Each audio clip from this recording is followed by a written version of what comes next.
Утро начиналось, как обычно, в особняке семьи Бруксов в Сан-Франциско. 26-летняя Лили Рид тихо скользила по просторным коридорам, ее шаги едва касались отполированных полов. Она была горничной в семье Бруксов почти год и выполняла свои обязанности с такой грацией, что это казалось естественной частью ее личности. Особняк был настоящим произведением искусства. Высокие потолки с люстрами из хрусталя, зеркально-блестящие полы, старинная мебель и дорогие ковры.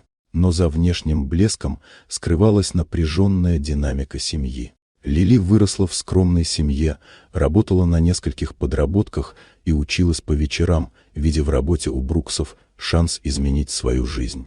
Патрик Брукс, глава семьи, был успешным бизнесменом с тихой уверенностью, а его жена Алиса – изысканной и требовательной женщиной, для которой статус и контроль над окружающими были важнее всего. Их дочь, 9-летняя Софи, была любознательной и доброй, сразу расположившейся к Лили. Со временем Лили заметила, что Патрик относится к ней с необычной теплотой. Он делился мнениями о книгах и искусстве, задавал вопросы о ее жизни. Но Алиса это замечала и ощущала угрозу своему тщательно выстроенному порядку. Постепенно ее придирки к Лили становились все более личными и едкими, превращая каждый рабочий день в испытание терпения и достоинства.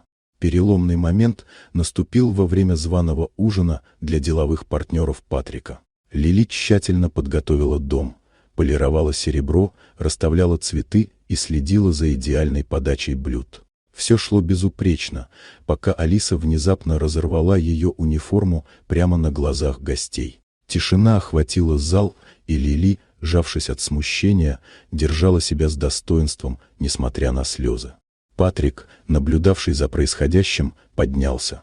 Его авторитетная, спокойная сила сразу заполнила пространство. Он накинул свой пиджак на плечи Лили, защитив ее от оскорбления, и объяснил гостям ее заслуги и достоинства.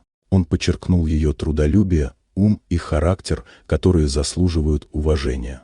Гости постепенно осознали несправедливость случившегося, а Алиса осталась одна среди молчаливых взглядов, видя, что ее власть разрушена.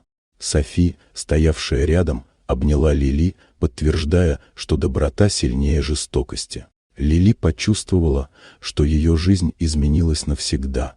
За один вечер она получила защиту и признание, о которых могла лишь мечтать. Рваная униформа стала символом не слабости, а силы и достоинства, которые нельзя отнять.